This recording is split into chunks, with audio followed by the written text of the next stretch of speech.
یہ جذبے کی جنگ تھی جس سے صلیبی سپاہی آری تھے۔ انہوں نے اپنے کمانڈروں کو پسپا ہوتے دیکھا تو ان میں لڑنے کا جذبہ ختم ہو گیا۔ اگر صلیبی ادھر توجہ دیتے تو ایوبی کی بکھری ہوئی فوج پر قابو پا سکتے تھے، مگر وہ ذرا ذرا سی باتوں پر اتنی زیادہ توجہ دیتے تھے جتنی اہم جنگی امور پر دی جاتی ہے۔ یہاں ایک اور وضاحت ضروری ہے۔ اس دور کے صلیبی وقائع نگاروں کے حوالے سے دو تین غیر مسلم مورخین نے اس قسم کی غلط بیانی کی ہے کہ صلاح الدین ایوبی نے مسلسل 2 سال شعبے کو محاصرے میں رکھا اور ناکام لوٹ گیا۔ انہوں نے اس کی وجہ یہ بیان کی ہے کہ نور الدین زنگی اور صلاح الدین ایوبی کے درمیان غلط فہمی پیدا ہو گئی تھی۔ زنگی کو اس کے مشیروں نے خبردار کیا تھا کہ ایوبی مصر کو اپنے ذاتی تسلط میں رکھ کر فلسطین کا بھی خود مختار حکمران بننا چاہتا ہے اور وہ فلسطین پر قبضہ کر کے زنگی کو معزول کر دے گا۔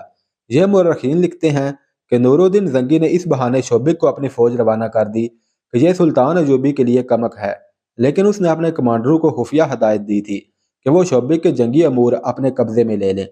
چنانچہ یہ فوج آئی تو سلطان ایوبی سے کسی نے کہا کہ نور الدین زنگی نے یہ فوج اس کی مدد کے لیے نہیں بھیجی بلکہ اس کی مرکزی کمان پر قبضہ کرنے کے لیے بھیجی ہے۔ یہ سن کر سلطان ایوبی دل برداشتہ ہو گیا اور وہ شوبک کا محاصرہ اٹھا کر مصر کوچ کر گیا۔ عیسائی مورخین نے زنگی اور ایوبی کی اس مفروضہ اور جھوٹی چپکلش کو بہت اچھالا ہے، لیکن ان مورخین کی تعداد زیادہ ہے جنہوں نے یہ ثابت کیا ہے کہ سلطان ایوبی نے 1.5 ماہ کے محاصرے کے بعد شوبک کا قلعہ لے لیا تھا۔ البتہ یہ پتہ بھی ملتا ہے کہ صلیبی تحریب کاروں نے نور الدین زنگی کو سلطان ایوبی کے خلاف بھڑکانے کی کوشش کی تھی جو کامیاب نہیں ہو سکی تھی۔ اس کا ثبوت یہ ہے کہ سلطان ایوبی کے والد نجم الدین ایوبی لمبی مسافت طے کر کے شوبک پہنچے۔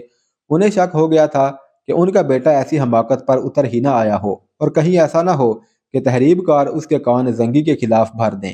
بہاؤالدین شداد اپنی یادداشتوں میں لکھتا ہے کہ اپنے والد بزرگوار کو دیکھ کر ایوبی بہت حیران ہوا، ان کے گھٹنے چھو کر مصافحہ کیا اور سمجھا کہ والد محترم اسے فتح کی مبارکباد دینے آئے ہیں، مگر انہوں نے بیٹے کو پہلے الفاظ یہ کہے کہ کیا نور الدین زنگی جاہل ہے جس نے مجھ جیسے گمنام اور غریب آدمی کے بیٹے کو مصر کا حکمران بنا ڈالا ہے؟ کیا مجھے یہ سننا پڑے گا کہ تیرا بیٹا ذاتی اقتدار کی خاطر سلطنت اسلامیہ کے محافظ نور الدین زنگی کا دشمن ہو گیا ہے؟ جا اور زنگی سے معافی مانگ۔ بات کھلی تو معلوم ہوا کہ سلطان ایوبی کا ذہن صاف ہے اور وہ نور الدین زنگی سے کمک مانگنے والا ہے۔ نجم الدین ایوب مطمئن ہو گئے اور واضح ہو گیا کہ یہ صلیبیوں کی تحریب کاری اور عیاری ہے۔ سلطان ایوبی نے اپنے خصوصی قاصد اور معتقد فقی عیسیٰ الحکاری کو اپنے والد محترم کے ساتھ رخصت کیا اور الحکاری کو نور الدین زنگی کے نام ایک تحریری پیغام دیا۔ اس کے ساتھ شوبک کے کچھ تحفے بھی بھیجے۔ اس نے لکھا کہ بیش قیمت تحفہ تو شوبک کا قلعہ ہے جو میں آپ کے قدموں میں پیش کرتا ہوں، اس کے بعد خدائے عز و جل کی مدد سے کرک کا قلعہ پیش کروں گا۔ اس پیغام میں سلطان ایوبی نے واضح کیا تھا کہ صلیبیوں کی تحریب کاری سے خبردار رہیں اور یہ نہ بھولیں کہ کچھ مسلمان امراء بھی اس تحریب کاری اور سازشوں میں صلیبیوں کا ہاتھ بٹا رہے ہیں، لہذا ان کی سرکوبی کی جائے۔ اس پیغام میں سلطان صلاح الدین ایوبی نے شوبک کی اس وقت کی صورتحال اور اپنی فوج کی کیفیت تفصیل سے لکھی اور کچھ انقلابی تجاویز پیش کی۔ اس نے زنگی کو لکھا کہ ان حالات میں جب دشمن ہماری سرزمین پر قلعہ بند ہے اور وہ میدان جنگ میں ہمارے خلاف سرگرم ہے اور زمین دوز کارروائیوں سے بھی ہمارے درمیان غدار پیدا کر رہا ہے، میں اس نتیجے پر پہنچا ہوں کہ ہماری غیر فوجی قیادت نہ صرف ناکام ہو گئی ہے بلکہ سلطنت اسلامیہ کے لیے خطرہ بن گئی ہے۔ ہم گھر سے دور بے رحم صحرا میں دشمن سے برسرے پیکار ہیں، ہمارے مجاہد لڑتے اور مرتے ہیں، وہ بھوکے اور پیاسے بھی لڑتے ہیں، انہیں کفن تک نصیب نہیں ہوتے اور ان کی لاشیں گھوڑوں کے تلے روندی جاتی اور صحرائی لومڑیوں اور گدھوں کی خوراک بنتی ہیں۔ اسلام کی عظمت اور قوم کے وقار کو جتنا وہ سمجھتے ہیں اتنا اور کوئی نہیں سمجھ سکتا۔ ہمارے غیر فوجی حکام اور سربراہوں کے خون کا ایک قطرہ نہیں گرتا، وہ میدان جنگ سے بہت دور محفوظ بیٹھے ہیں۔ یہی وجہ ہے کہ وہ عیش و عشرت کے عادی ہو گئے ہیں۔ دشمن انہیں نہایت حسین اور چلبلی لڑکیوں اور یورپ کی شراب سے اپنا مرید بنا لیتا ہے۔ ہم دین اور ایمان کی سربلندی کے لیے مرتے ہیں اور وہ ایمان کو دشمن کے ہاتھ بیچ کر عیش کرتے اور اس کے ہاتھ مضبوط کرتے ہیں۔ سلطان ایوبی نے لکھا کہ اب جب کہ میں فلسطین کی دہلیز پر آ گیا ہوں اور میں نے فلسطین لیے بغیر واپس نہ جانے کا تہیہ کر لیا ہے، میں ضروری سمجھتا ہوں کہ آپ غیر فوجی قیادت پر کڑی نظر رکھیں۔ امیر العلماء سے کہیں کہ وہ مساجد میں اور ہر جگہ اعلان کر دے کہ سلطنت اسلامیہ کا صرف ایک خلیفہ ہے اور یہ بغداد کی خلافت ہے۔ ہر مسلمان پر اس واحد خلافت کی اطاعت فرض ہے، لیکن خطبے میں اور کسی مسجد میں خلیفہ کا نام نہیں لیا جائے گا۔ عظیم نام صرف اللہ اور اس کے رسول صلی اللہ علیہ وسلم کا ہے۔ یہ حکم بھی جاری کیا جائے کہ آئندہ جب خلیفہ یا کوئی حاکم کسی دورے یا معائنے کے لیے باہر نکلے گا تو اس کے محافظ دستے کے سوا کوئی جلوس اس کے ساتھ نہیں ہوگا، اور لوگ راستے میں رک کر اور جھک جھک کر اسے سلام نہیں کریں گے۔ سلطان ایوبی نے سب سے زیادہ اہم بات یہ لکھی کہ شیعہ سنی تفرقہ بڑھتا جا رہا ہے، فاطمی خلافت کی معزولی نے اس تفرقے میں اضافہ کر دیا ہے، یہ تفریق ختم ہونی چاہیے۔ بے شک خلافت اور حکومت سنی ہے، لیکن کسی بھی سنی حاکم یا اہلکار کو یہ حق حاصل نہیں کہ وہ شیعوں کو اپنا غلام سمجھے۔ حکومت اور فوج میں شیعوں کو پوری نمائندگی دی جائے۔ اس قسم کی کچھ اور بھی انقلابی تجاویز تھیں جو سلطان ایوبی نے نور الدین زنگی کو بھیجی۔ مورخین اس پر متفق ہیں کہ زنگی نے ان پر فوری طور پر عمل کیا۔ اپنے ہاں بھی سلطان ایوبی نے شیعہ سنی تفرقہ پیار و محبت اور عقل و دانش سے مٹانا شروع کر دیا۔ کرک میں صلیبی حکمران سلطان ایوبی پر جوابی وار کرنے پر غور کر رہے تھے۔ ان کی مرکزی کمان نے قاصدوں کے ذریعے اپنی بکھری ہوئی فوج کو احکام بھیج دیے کہ مسلمانوں سے لڑنے کی کوشش نہ کریں بلکہ نکلنے کی ترکیب کریں تاکہ جوابی حملے کے لیے زیادہ سے زیادہ فوج بچ جائے۔ ان احکام کے ساتھ ہی انہوں نے 40 جاں بازو کا ایک گروہ تیار کر لیا جسے مظلوم مسلمانوں کے بحروپ میں شوبک میں داخل ہونا اور لڑکیوں کو وہاں سے نکالنا تھا۔ صلیبی حکمرانوں نے اس خیال سے کہ سلطان ایوبی مصر سے غیر حاضر ہے وہاں اپنے تحریب کاروں میں اضافہ کرنے کا بھی فیصلہ کر لیا۔ وہ سوڈانیوں اور فاطمیوں کو جلد از جلد متحد کر کے قاہرہ پر قبضہ کرنا چاہتے تھے۔ شوبک اور کرک کے درمیانی علاقے میں بہت خون بہہ رہا تھا۔ وہ سارا علاقہ ہموار ریگستان نہیں تھا، کئی جگہوں پر مٹی اور ریتلی سلوں کے ٹیلے تھے اور کہیں ریت کی گول گول ٹیکریاں تھیں جن میں کوئی داخل ہو جائے تو باہر نکلنے کا راستہ نہیں ملتا تھا۔ ایسے علاقوں میں صلیبی بھی مر رہے تھے اور سلطان صلاح الدین ایوبی کے مجاہدین بھی، اور وہاں شوبک کے وہ عیسائی بھی مر رہے تھے جو مسلمانوں کے ڈر سے شوبک سے کرک کی سمت بھاگ اٹھے تھے۔ فضا میں گدوں کے گول اڑ رہے تھے، ان کے پیٹ انسانی گوشت سے بھرے ہوئے تھے۔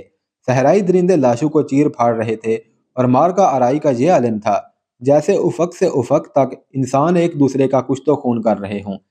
اس وزیر ایک زار میں کہیں کہیں نخلستان بھی تھے جہاں پانی مل جاتا تھا۔ تھکے ہارے انسان، زخمی انسان اور پیاس کے مارے ہوئے انسان وہاں جا جا کر گرتے تھے۔ عماد ہاشم سلطان صلاح الدین ایوبی کی فوج کے ایک چھوٹے سے دستے کا کمانڈر تھا۔ وہ شامی باشندہ تھا، اسی لیے وہ اپنا نام عماد شامی بتایا کرتا تھا۔ صلیبیوں کے خلاف جو جذبہ ہر مسلمان سپاہی کے دل میں تھا وہ عماد شامی میں بھی تھا، لیکن اس کے جذبے میں انتقام کا قہر اور غضب زیادہ تھا۔ اس کے متعلق سب جانتے تھے کہ وہ یتیم ہے اور اس کا سگا عزیز رشتہ دار کوئی نہیں، لیکن اسے یہ یقین نہیں تھا کہ وہ یتیم ہے یا نہیں، کیونکہ اس کا باپ اس کی آنکھوں کے سامنے نہیں مرا تھا۔ وہ 13-14 سال کی عمر میں گھر سے بھاگا تھا۔ اس وقت اس کا گھر شوبک میں تھا۔ اسے اچھی طرح یاد تھا کہ اس کے بچپن میں شوبک پر صلیبیوں کا قبضہ ہوا تھا اور انہوں نے مسلمانوں کا کشت و خون شروع کر دیا تھا۔ اس کا بچپن صلیبیوں کی دہشت میں گزرا تھا۔ اس نے مسلمان جنگی قیدی بھی دیکھے جنہیں مار مار کر لایا جا رہا تھا، اور اس کے سامنے 2 قیدیوں کے سر کاٹ دیے گئے تھے کیونکہ وہ زخموں کی وجہ سے چل نہیں سکتے تھے۔ اس نے مسلمان گھروں سے لڑکیاں اغوا ہوتے بھی دیکھی تھی اور اس نے مسلمانوں کو بیگار میں جاتے بھی دیکھا تھا۔ شوبک کے مسلمان کہا کرتے تھے کہ جب شہر میں عیسائی لوگ مسلمانوں کو بلا وجہ پکڑ پکڑ کر کیمپ میں لے جانا شروع کر دیں اور ان کے گھروں پر حملے کرنے لگیں تو سمجھ لو کہ انہیں مسلمانوں کے ہاتھوں کہیں سے شکست ہوئی ہے۔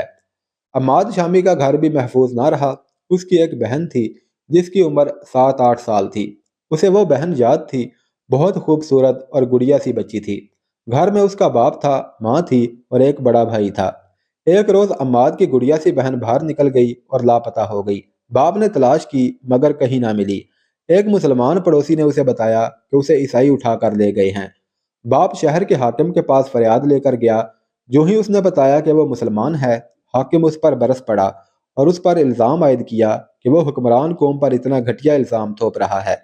گھر آ کر باپ نے اور عماد کے بڑے بھائی نے عیسائیوں کے خلاف شور شرابہ کیا۔ اس کا نتیجہ یہ ہوا کہ رات کو ان کے گھر پر حملہ ہوا۔ عماد نے اپنی ماں اور بڑے بھائی کو قتل ہوتے دیکھا۔ وہ بھاگ گیا اور ایک مسلمان کے گھر جا چھپا۔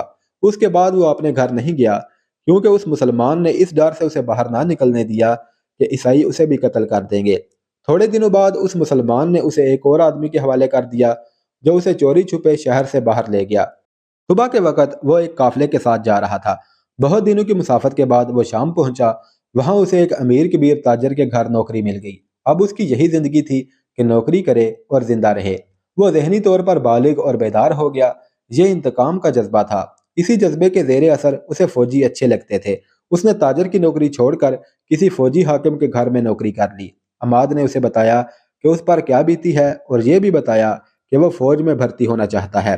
اس حاکم نے اس کی پرورش کی اور 16 سال کی عمر میں اسے شام کی فوج میں بھرتی کرا دیا۔ وہ انتقام کے لیے بےتاب تھا۔ اسے 3-4 مارکوں میں شریک ہونے کا موقع ملا جن میں اس کے جوہر سامنے آ گئے۔ 11-12 سال بعد اسے اس فوج کے ساتھ مصر روانہ کر دیا گیا جو نور الدین زنگی نے سلطان ایوبی کی مدد کے لیے بھیجی تھی۔ 2 سال مصر میں گزر گئے، پھر خدا نے اس کی یہ مراد بھی پوری کی کہ وہ شوبک پر حملہ کرنے والی فوج کے ساتھ گیا، لیکن اسے اس فوج میں رکھا گیا جسے ریگزار میں صلیبیوں کی فوج پر حملے کرنے تھے۔ وہاں وہ صلیبیوں کے لیے قہر بنا ہوا تھا۔ اس کا چھاپا مار دستہ مشہور ہو گیا تھا۔ عماد شامی اپنے سواروں کو ساتھ لیے صحرا میں صلیبیوں کی مشک لیتا پھرتا اور بھیڑیوں اور چیتوں کی طرح ان پر جھپٹتا تھا، مگر اس کے سینے میں جو آگ لگی ہوئی تھی وہ سرد نہیں ہوتی تھی۔ 1 ماہ بعد اس دستے میں کل 4 سوار رہ گئے تھے، باقی سب شہید ہو گئے تھے۔ ایک رات اس نے ان 4 سواروں سے صلیبیوں کے کم و بیش 50 افراد کے دستے پر حملہ کر دیا۔ وہ سارا دن چھپ چھپ کر اس کا پیچھا کرتا رہا تھا۔ دن کے وقت وہ 4 سپاہیوں سے 50 سپاہیوں پر حملہ نہیں کر سکتا تھا۔ ان کے تعاقب میں وہ بہت دور نکل گیا۔ رات کو صلیبی رک گئے اور انہوں نے پڑاؤ کیا، لیکن بہت سے سنتری بیدار رکھے۔ عماد نے آدھی رات کے وقت گھوڑوں کو ایڑ لگائی اور سوئے ہوئے صلیبیوں کے درمیان سے اس طرح گزرا کہ برچھی سے دائیں بائیں وار کرتا گیا۔ اس کے چاروں جاں بازو کا بھی یہی انداز تھا۔ انہیں جو چیز ہلتی نظر آتی اس پر برچھیوں یا تلواروں کے وار کرتے اندھیرے میں غائب ہو گئے۔ کئی سوئے ہوئے صلیبی ان کے گھوڑوں تلے روندے گئے۔ سنتریوں نے تاریکی میں تیر چلائے جو ہتا گئے۔ آگے جا کر عماد نے اپنے جانباز سواروں کو روکا اور انہیں وہاں سے آہستہ آہستہ پیچھے لایا۔ اس نے یہ بھی نہ سوچا کہ دشمن بیدار ہو چکا ہے۔ وہ گھوڑ سواروں کو پھر قریب لے گیا اور ایڑ لگانے کا حکم دے دیا۔ اندھیرے میں اسے سائے گھومتے پھرتے نظر آ رہے تھے۔ 5 گھوڑے سر پٹ دوڑتے ان کے درمیان سے گزرے، مگر اب وہ دشمن پر وار کر کے آگے گئے تو وہ 5 کی بجائے 3 تھے۔ 2 کو صلیبی تیر اندازوں نے گرا لیا تھا۔ عماد کا خون اور زیادہ جوش میں آ گیا۔ اس نے اپنے مجاہدوں سے کہا کہ ابھی انتقام لیں گے۔ یہ اس کی حماقت تھی۔ اس نے اپنے دونوں مجاہدوں کو موڑا اور صلیبیوں کے قریب آہستہ آہستہ آ کر حملے کا حکم دے دیا۔ اب کہ وہ دشمن میں سے نکلا تو اس کے ساتھ اپنے 2 ساتھیوں کی بجائے 2 صلیبی تھے جو اس کا تعاقب کر رہے تھے۔ اندھیرے میں اس نے انہیں ان کی للکار سے پہچانا، ورنہ انہیں اپنے ساتھی سمجھ رہا تھا۔ وہ اس کے سر پر پہنچ گئے۔ انہوں نے اس پر تلواروں سے حملہ کیا۔ اس کے پاس لمبی برچھی تھی۔ دوڑتے گھوڑے سے اس نے دونوں کا مقابلہ کیا۔ گھوڑا گھما کر آمنے سامنے آ کر مار کا لڑا۔ لڑائی خاصی لمبی ہو گئی اور وہ دور ہٹتے چلے گئے۔ آخر عماد نے دونوں صلیبیوں کو مار لیا اور دونوں کے گھوڑے شوبک بھیجنے کے لیے پکڑ لیے۔ ان کی تلواریں بھی لے لی، مگر اسے یہ خیال نہ رہا کہ کہاں تک جا پہنچا ہے۔ اس نے گھوڑے کو اور اپنے آپ کو آرام دینے کے لیے ایک جگہ قیام کیا، لیکن وہ سونے سے ڈرتا تھا کیونکہ کسی بھی وقت اور کہیں بھی وہ دشمن کے نرغے میں آ سکتا تھا۔ اس نے رات جاگتے گزار دی۔ ستارے دیکھ کر اس نے یہ معلوم کر لیا کہ شوبک کس طرف اور کرک کس طرف ہے، اور اسے صحرا میں کون سی جگہ جانا ہے جہاں اسے اپنا کوئی دستہ مل جائے گا۔